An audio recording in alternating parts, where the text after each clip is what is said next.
Hola, ¿qué tal? Estamos platicando sobre los errores que comete una persona cuando comienza el proceso de recuperación después del alcoholismo. Cuando una persona decide aceptar que tiene un problema con el alcohol o con las drogas y comienza hacer el tratamiento y la recuperación, hay varios errores que cometen y en este live, en este en vivo, les voy a platicar sobre los errores más comunes que comete una persona durante el proceso de recuperación.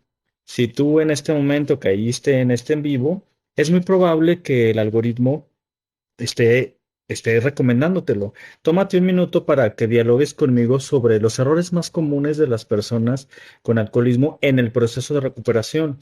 Fíjate que he estado platicando últimamente con diferentes personas que están muy decididos a recuperarse, a ya no consumir alcohol nuevamente. Están muy decididos. Y es que la motivación generalmente viene cuando el nivel de culpa es muy grande. Cuando una persona que consume alcohol o cualquier otra sustancia se da cuenta del daño que está causando a la familia, a la pareja o a sí mismo, ¿no? En su carrera, a sus proyectos personales, se genera una culpa. Y esta culpa es una de las cosas que empiezan a mover este deseo de recuperación. Sin embargo, déjenme platicarles de un concepto muy interesante. La culpa maníaca es una culpa que parece que moviliza y que motiva a la persona con conciencia. Una de las cosas que pasan en los anexos, se han escuchado muchísimo, ¿no? Las experiencias que ocurren en los anexos, donde muchas personas los internan contra su voluntad para los procesos de recuperación. A mí en lo personal me ha tocado ir a visitar algunos de esos anexos y en ocasiones me dicen, oye, ven a darnos una conferencia y nada más voy por curioso, la verdad, para ver cómo está el entorno y de verdad es que híjole, conozco muy pocos anexos en México que realmente ofrezcan dignidad y trato humano a una persona en recuperación por consumo de alcohol, ¿no? Fíjense, una de los patrones que he visto en estos anexos es que se estimula la culpa maníaca. Incluso me ha tocado ver que los tienen sin comer, que los tienen como castigados durante muchas horas hasta que les entre como una conciencia, como una culpa en el que digan, sí, he dañado a todo el mundo, sí, quiero cambiar. Esta culpa maníaca, en lugar de ser estructuradora para un proceso de conciencia de enfermedad, suele ser un acto compulsivo, porque lo que pasa con muchas de estas personas es que quieren reparar esta culpa maníaca. Y entonces lo que hacen es que pues empiezan a llamar a sus familiares para confesarles, ¿no? No, pues fíjate que hice esto, hice aquello, o un amigo de, es que cuando éramos niños yo hice esto. Y entonces para ellos, según esto, es sanador confrontarse con la realidad. Y es que en los anexos aman la palabra confrontación, inclusive la tienen glorificada, ¿no? Para las personas que van a los anexos, que, ojo, generalmente no son terapeutas certificados, generalmente son personas que vivieron la recuperación y que utilizan ese tipo de estrategias para mantenerse sobrios, como les funciona, pues hacen lo mismo con las demás personas, ¿no? Entonces, digamos que se vuelve un círculo patológico de recuperación en base a la culpa maníaca, ¿no? Fíjense, les quiero contar una historia, ¿no? De uno de los anexos que visité por última vez. Recuerdo claramente cuando llegué a dar la conferencia, ¿no? Ya sabía yo desde que llegamos, había un pedazo de terracería, había muchísima distancia con la ciudad. Ya eso no me daba buena espina.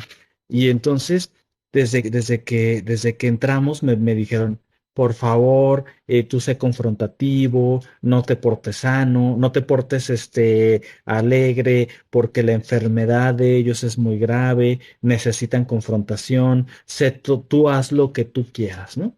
Y recuerdo que cuando estaba llegando, yo estaba terminando uno de los ponentes en su plática y agarró precisamente, estaba la fila, ¿no? Digamos, de los internos y los puso en una fila y puso una dinámica en la que otros tenían que montársele encima para sacarle la enfermedad. Y entonces ahí terminaron unos lastimados, pues con sus costillas o diferentes elementos y les decían, es que con eso estás materializando la culpa, el daño que tú has hecho a los demás.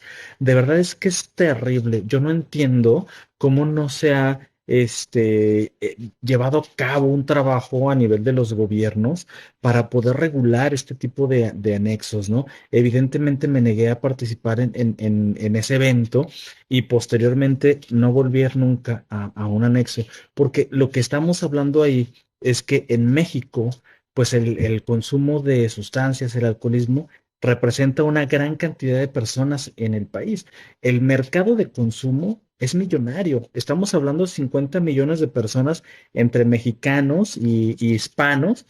Y entonces imagínense todo lo que representa a nivel pues monetario, financiero, todo lo que representa todo este tema para la industria del alcohol, ¿no? Y obviamente, pues no se busca, o sea, yo no creo que las estructuras financieras se vean beneficiadas con la recuperación ante este mercado de las adicciones. Y no solo eso, sino que los gobiernos de verdad es que conocen el problema. Los anexos son una situación súper delicada, súper poco ética, no hay condiciones de sanidad. Hace poco, en Jalisco, se hizo un decreto en el que se les dijo a todos los anexos, según el gobernador, les dijo, les damos un año para regularizarse y para verificar que cumplan todos los criterios. ¿Qué creen que pasó? No pasó nada. Nadie se regularizó, nadie supervisó, las clínicas siguen haciendo lo que les parece, ¿no? Y bueno, hay clínicas privadas que sí hacen bien el trabajo, por supuesto. Hay contadas las clínicas en México que hacen bien el trabajo, pero la gran mayoría de estos anexos son anexos que están peligrosos, peligrosos para la salud, para la dignidad humana y que se estimula la culpa maníaca, ¿no? Por ejemplo, este tipo de dinámicas de que se le montan a otro hasta sacudirlo para que la persona experimente, materialice la culpa. Entonces, eso estimula la culpa maníaca y muchos de ellos quedan hipersensibles y entonces comienzan a llamar a sus familiares, perdóname, fui mala persona, ya voy a cambiar y arrepentidos y llorando y la familia ya sintiendo como, órale, pues mi hijo nunca se había comunicado conmigo, algo se le estará moviendo. Definitivamente no todos los anexos son iguales, por supuesto. No voy a generalizar, pero 8 de cada 10 que yo conozco y que he dado una ruta por el país para visitarlos, conocerlos, de verdad es que está en un estado deplorable, ¿no? Precisamente la culpa maníaca es una de las cosas que en lugar de reparar, destruye. Si nosotros hablamos de errores comunes que hace una persona al querer recuperarse, es querer quitarse la culpa. La culpa tiene una función en la persona en recuperación del alcohol. La culpa permite desarrollar la conciencia de enfermedad.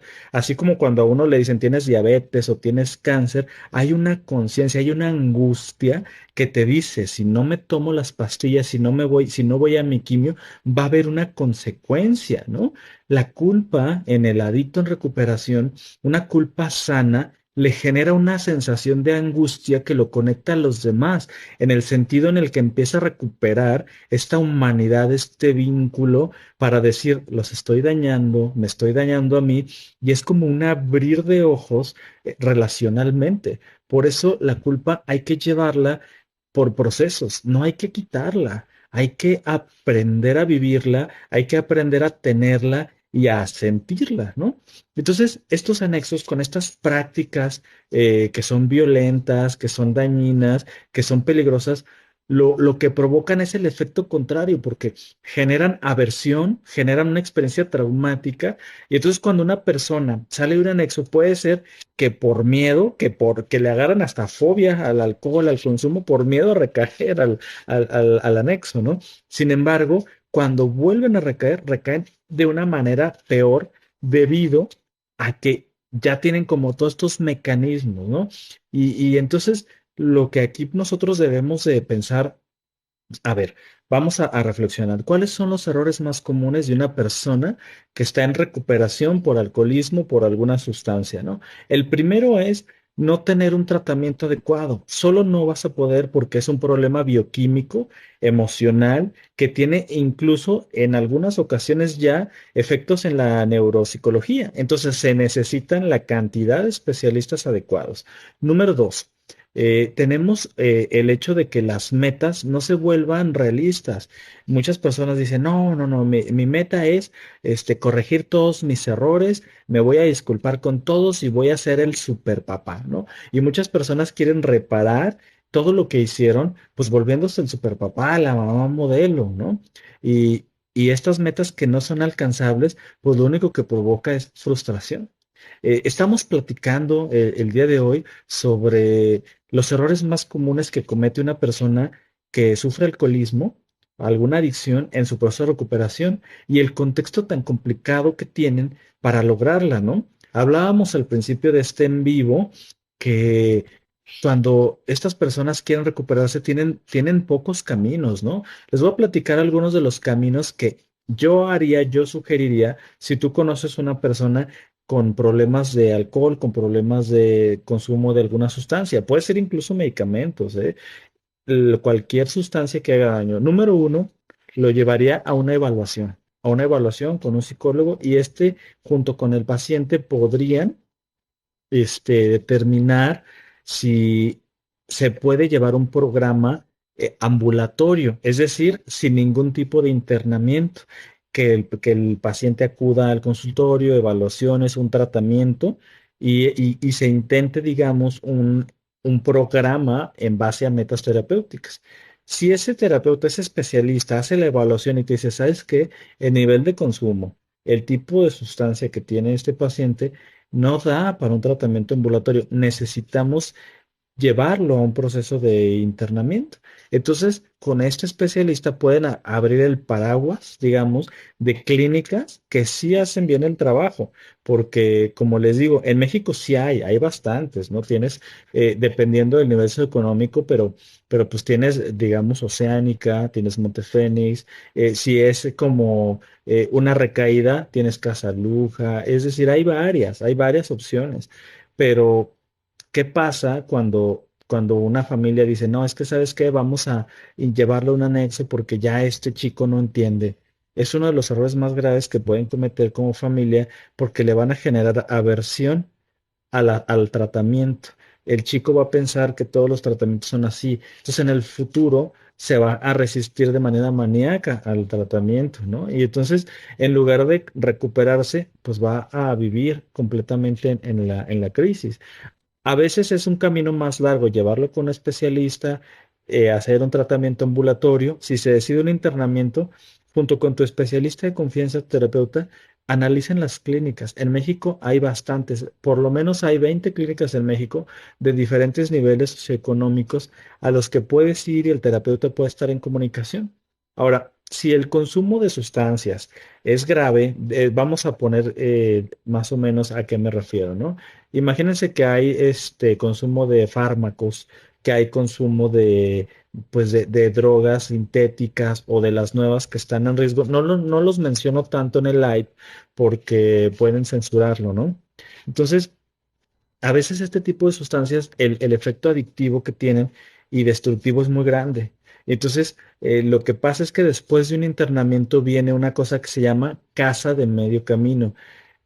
La casa de medio camino funciona especialmente para aquellas personas que no tienen una red familiar fuerte o que no tienen, digamos, un proyecto de vida adecuado y que no tienen los elementos para poder atenderse, ¿no? La casa de medio camino, a diferencia de una clínica de internamiento, es más libre, te dan más espacio a trabajar. Hay incluso casas de medio camino donde puedes ir y venir, pero tienes todo un programa de día para tratar pues las enfermedades que están alrededor del alcoholismo, ¿no? Lo que está alrededor generalmente son causas emocionales, familiares, eventos traumáticos. El alcoholismo es una enfermedad emocional que tiene afectaciones también neuropsicológicas y bioquímicas. Entonces, en la casa de medio camino se tiene este seguimiento.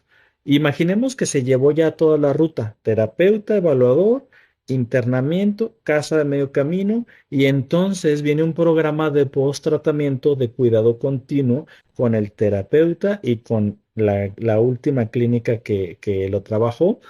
Idealmente, que la casa de medio camino pertenezca a la misma clínica sería lo mejor para poder llevar todo el expediente en ese proceso. Es muy difícil el proceso de recuperación de una adicción, es muy difícil, pero eso no significa que se tenga que quitar la humanidad ni la dignidad, porque los anexos, como les platico, suelen quitar la dignidad a la persona.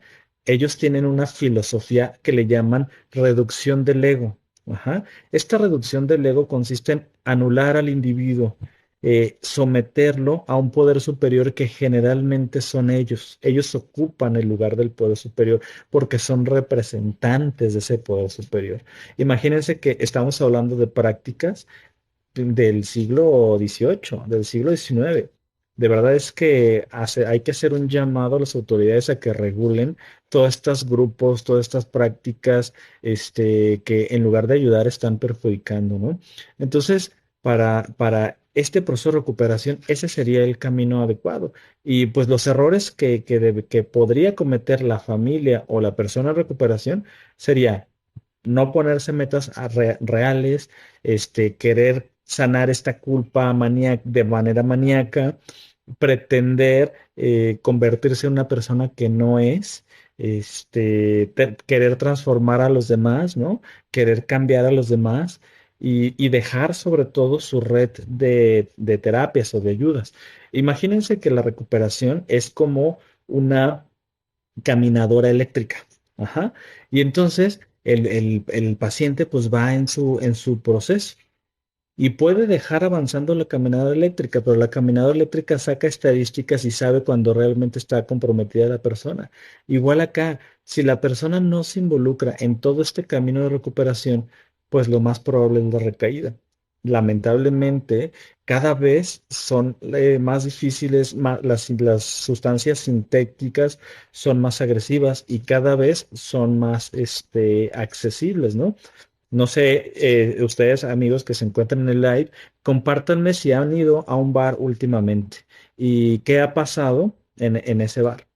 Si han tenido de una manera muy accesible oferta de este tipo de sustancias. Miren, les voy a dar un ejemplo, ¿no?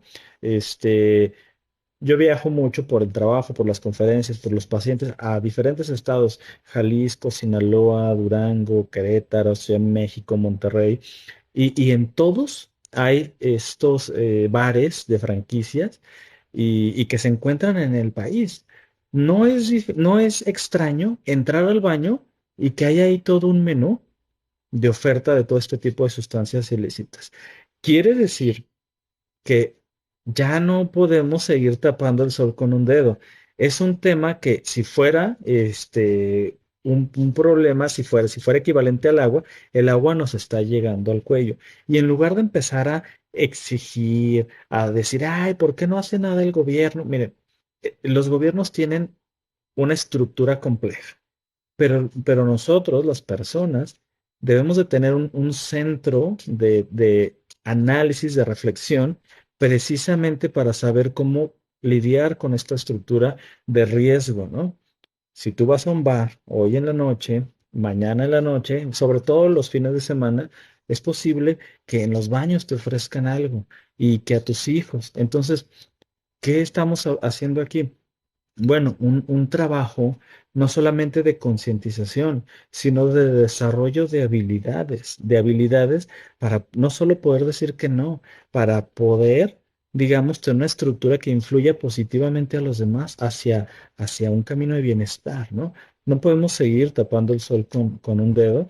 Los anexos son, en muchos o en la mayoría de los casos, más contraproducentes de lo que ayudan. Y la realidad social nos dice que cada vez se está normalizando más el consumo. Simplemente, miren, hay varios TikTokers, varios YouTubers muy famosos que normalizan el consumo de la sustancia. De verdad es que está hasta glorificado, ¿no? Como, ay, vamos a echarnos un gallito antes del chiste o antes del capítulo. Vean. episodios de La Cotorrisa, episodios de diferentes youtubers mexicanos, de cómicos, donde en sus lives, en sus chistes, cuando realmente muestran su personalidad, cuando están conviviendo entre ellos, glorifican el consumo de la marihuana, por ejemplo, glorifican el consumo de las sustancias. Y esto, pues obviamente, es un efecto de que cada vez se está normalizando el consumo. Y bueno, pues tampoco yo vengo aquí a señalar y a ponerlos como ellos son los malos y nosotros los buenos. Por supuesto que no. Yo no estoy inserto en una moral ni tampoco en una religión. Lo que estoy platicando es de los efectos que tiene esto en las personas que están accesibles, que están disponibles, a este tipo de riesgos. Y sobre todo porque me toca acompañar personas que de verdad están luchando una recuperación de todas las edades, desde jóvenes 18 años, desde personas que son adictos a las relaciones como la codependencia, la hipersexualidad, y créanme que la batalla es muy difícil. Y el acceso a todos los riesgos, al contrario, ¿no? Es un riesgo que está a la mano. Entonces, pues para ir platicando, para estar, digamos, en sintonía, ¿cuáles son los principales errores de una persona que entra a un proceso de recuperación? Vamos a platicarlos, ¿no? Yo los diría o los dividiría vamos a tratar 10 puntos. Los menciono y si ustedes tienen alguna duda, colegas, pues háganme aquí una pregunta. Aprovechemos que estamos en vivo. Normalmente TikTok puro baile, musiquita, pero yo decidí también abrir este espacio de reflexión y de información sustentada y argumentada para interactuar, para orientar, para asesorar, también para que podamos tener información real, información adecuada, ¿no? El punto número uno es subestimar la gravedad del problema. Es decir, la mayoría de las personas después de un proceso de internamiento, pues salen empoderados, salen con recursos, salen con herramientas, salen liberados y entonces digamos que el yo se fortalece. Y más cuando se concluyó un internamiento, por ejemplo, de un mes y medio, ¿no? Pues esto genera un avance en la fuerza de voluntad, sin duda. Sin embargo, solemos caer en la equivocación de que esta nueva fuerza de voluntad provoca un dominio sobre los síntomas, ¿no? Entonces, uno de los errores más comunes es minimizar el nivel de gravedad de la enfermedad. Algunas personas lo suelen minimizar y no verlo con la seriedad que requiere, o familiares, ¿no? Entonces, hay que tratarlo como si fuera una enfermedad terminal, porque lo es. Ajá. Entonces, punto número dos, tenemos también el no seguir el plan de tratamiento. Es un poco lo que les decía. Una vez que una persona decide comenzar el proceso de recuperación, es un camino. Y uno de los errores más comunes es dejar uno de los elementos de ese camino. Entonces, bueno, pues vale la pena, apegarnos al tratamiento, generar adherencia al tratamiento. Error número tres, no buscar apoyo continuo. Luego, este esquema de padrinos funciona bastante porque tienen apoyo constante y apoyo permanente. Lo malo del modelo de los padrinos de este grupo AA, desde mi punto de vista, suele ser que se generan feedbacks o retroalimentaciones que en ocasiones pueden quitar la dignidad de la persona, ¿no? Entonces, aquí hay que buscar apoyo continuo dependiendo de la necesidad, dependiendo de cada caso y cada situación. Número cuatro, no hacer frente a las causas subyacentes. Es decir, el alcoholismo a menudo está relacionado con problemas emocionales, con experiencias traumáticas, con estrés, con tensión, y no abordar estas causas subyacentes es un error. Es un error porque se alimenta más este alcoholismo, ¿no? Con este tipo de causas subyacentes que no se trabajan. Número, número 5. Volver a entornos con esos mismos amigos que representan los focos rojos, ¿no? Una cosa que puedes hacer es analizar todos estos amigos que son detonadores de consumo.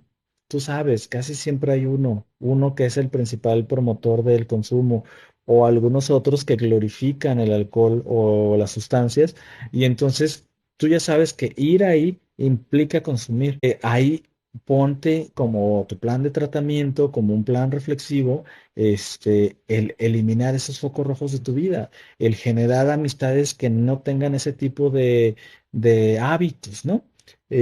Punto número 6. Un error muy común que cometen las personas al pensar en la recuperación después de, pues, de un internamiento o de un tema del alcoholismo es creer que el proceso es lineal y no. Un proceso de recuperación ante el alcoholismo o ante alguna adicción no es lineal. Tiene altibajos, ¿no? Tiene altibajos. No es así lineal.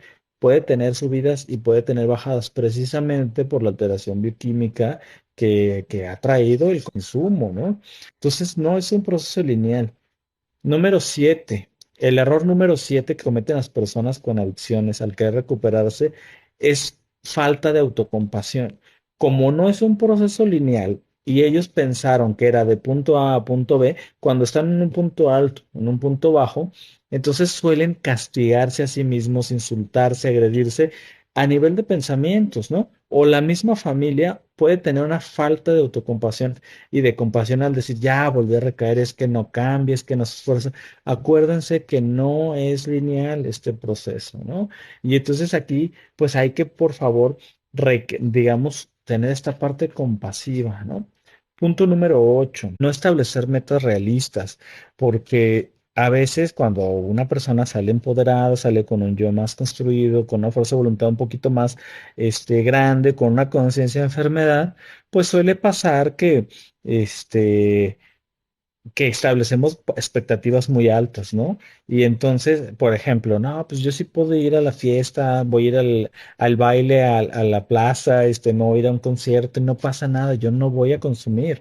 Y entonces, al ponerse esas metas tan altas, pues evidentemente se enfrentan a las recaídas más probables, ¿no? Entonces aquí hablamos de expectativas realistas. Eliminar los focos rojos de tu vida es uno de los primeros elementos que te desconectan de la recaída. Y bueno, punto número 9, no comunicarse con el equipo de tratamiento. Cuando tú estás en el camino de la recuperación, hay un equipo que te apoya en diferentes puntos, desde un médico, desde un terapeuta, un mentor.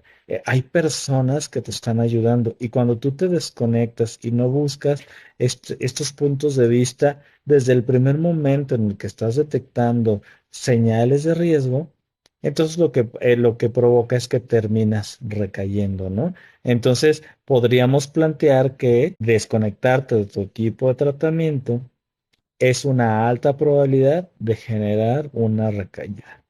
Y por último, punto número 10, no reconocer las señales de advertencia. Las señales de advertencia son que, por ejemplo, ¿no? Empieza a aumentar el deseo de consumo, se te empieza a antojar más, estás fantaseando con estos consumos de alcohol o hay un estrés consciente que ya estás detectando para consumir, ¿no?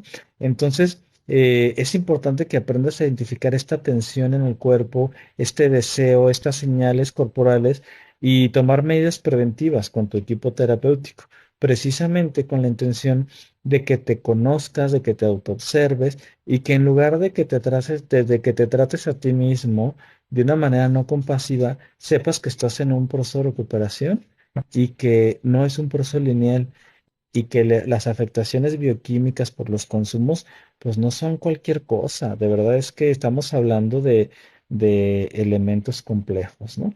Y bueno, pues les agradezco mucho por haber estado en este live sobre los errores más comunes de las personas que intentan recuperarse del alcoholismo y de las adicciones.